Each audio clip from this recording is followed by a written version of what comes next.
ចិនប្រមានជប៉ុននឹងរើផលពិបាកធ្ងន់ធ្ងរប្រសិនបើឆ្លងបន្ទាត់ក្រហមត្រឹមកន្លះជំហានយោធាចិននៅថ្ងៃទី27ខែវិច្ឆិកាបានប្រមានថាជប៉ុននឹងរងផលពិបាកធ្ងន់ធ្ងរប្រសិនបើឆ្លងហួសបន្ទាត់ជុំវិញបញ្ហាកោះតៃវ៉ាន់ត្រឹមកន្លះជំហានបើតាមយោធាចិនខ្លួនមានសមត្ថភាពគ្រប់គ្រាន់ដើម្បីយកឈ្នះសត្រូវដែលចង់ឈ្លានពានប្រទេសខ្លួន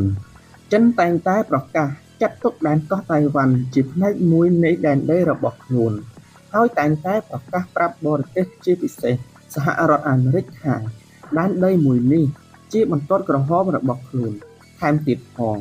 ស្របពេលភាពតានតឹងផ្នែកការទូតក្រោយពាក្យសម្ដីរបស់នាយករដ្ឋមន្ត្រីជប៉ុនទៅកាន់សភាជប៉ុនចិនបានប្រមានជប៉ុននឹងរងផលពិបាកធ្ងន់ធ្ងរ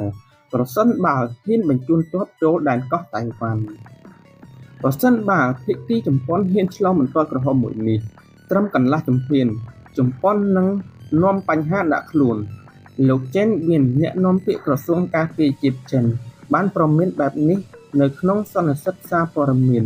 នៅថ្ងៃទី27ខែវិច្ឆិកាដោយបន្ថែមថាកងទ័ពចិនមានសមត្ថភាពគ្រប់គ្រាន់និងមធ្យោបាយពឹងផ្អែកបានដើម្បីយកឈ្នះសត្រូវឈ្លានពានការប្រមានរបស់យោធាចិនបែបនេះកើតមានក្រោយជប៉ុនបានដាក់ផែនការពង្រេប្រព័ន្ធមីស៊ីលចម្ងាយមធ្យមដែលបាញ់ចេញពីដីទៅអាកាសនៅកោះយូណាជូនីដែលមានចម្ងាយប្រមាណ110គីឡូម៉ែត្រពីតៃវ៉ាន់កន្លងមកតៃវ៉ាន់មិនបានប្រកាសចូលរួមជាមួយចិនឡើយហើយតែងតែចាត់ទុកខ្លួនឯករាជ្យពីចិនជានិច្ចបើតាមការលើកឡើងរបស់នាយករដ្ឋមន្ត្រីតៃវ៉ាន់លោកឈូជូតាងនៅថ្ងៃទី25ខែវិច្ឆិកាតៃវ៉ាន់ជាដែនដីមានអធិបតេយ្យនិងឯករាជ្យពេញលេញសូមបញ្ជាក់ថា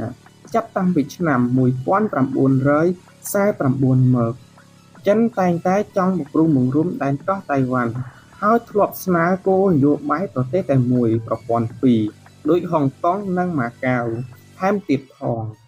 ប៉ុន្តែត្រូវបានរដ្ឋាភិបាលតៃប៉េបដិសេធជាញយៗមេដឹកនាំចិនបានប្រមាន